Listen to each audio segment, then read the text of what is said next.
শুভ শারদীয় উৎসব উপলক্ষে আজ আমার নিবেদন কবি চন্দ্রনাথের লেখা কবিতা বোঝালেই হতো। ত্রিশূল গেঁথেই মারতে হলো অমনি করে ওষুধটাকে, শুধরাতো না একটু কি মা, আটকে ঘরে রাখলে তাকে। বকতে না হয় লাল করে চোখ, খুঁটি নিয়ে ভয় দেখাতে। আমার মতো তখন কি আর ভয় পেত না ওষুধটাতে?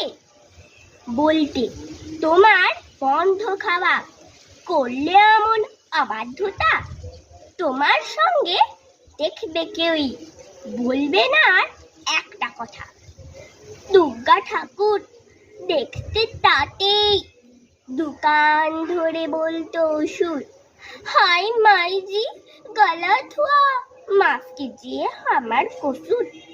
শুনতো সে ঠিক তোমার কথা, বুঝিয়ে যদি করতে মানা, করলে তার অতই নাই রক্তারক্তি কাণ্ডখানা।